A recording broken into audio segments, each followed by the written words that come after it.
Welcome to this new episode of 5-Minute Quickies, where I give you a full, detailed, and straight-to-the-point tutorial in 5 minutes or less. Today's topic is one that I get a lot of questions from. Putty. Yeah, I'll be talking about it in all its magnificent glory. First, let me show you what I work with. Don't worry, I will show you other brands and types that I don't necessarily use but are still very popular among modelers. We have Tamiya Basic Putty, which is a gray putty, and its counterpart is Tamiya White Putty, which is pretty much the same thing with just a little difference in consistency. Tamiya Basic Putty is a bit more pasty than the white type, which is a little more gooey.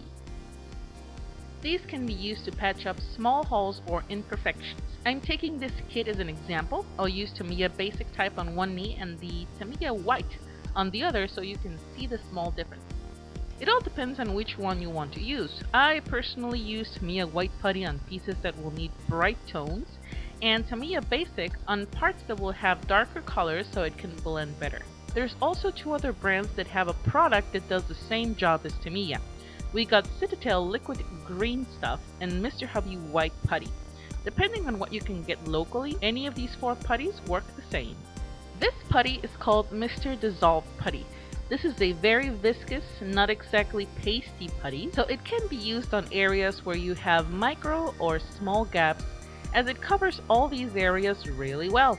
The only problem is its shelf life. This one is beginning to harden, so I sometimes use Mr. Leveling Thinner to bring it back to life.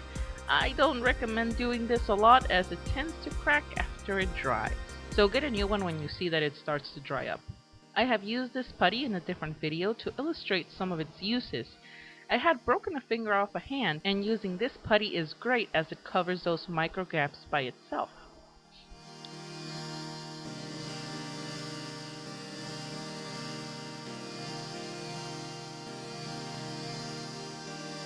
I also use it to patch up parts of hair that I want to appear as one single piece without making a big mess with the regular putty.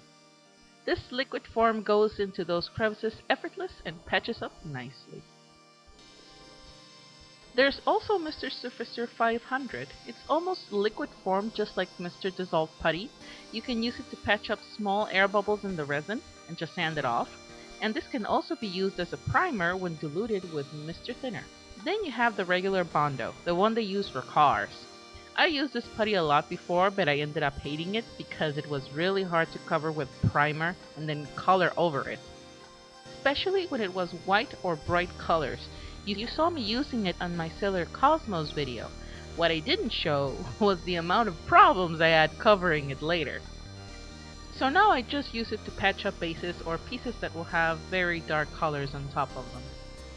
Lastly, we have the Epoxy Putty you mix in equal parts.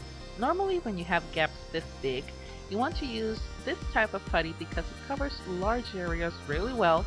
I used Abbott Epoxy Sculpt and it filled in the gaps on this kit, as you can see here how it clearly shows.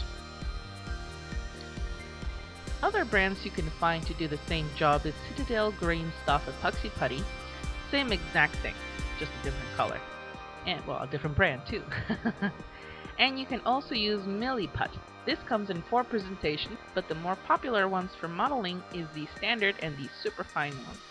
I personally have used the superfine version and it's great.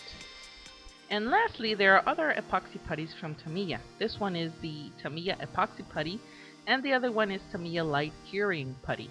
I personally have not purchased any of these because I know, being Tamiya, that these are good putties.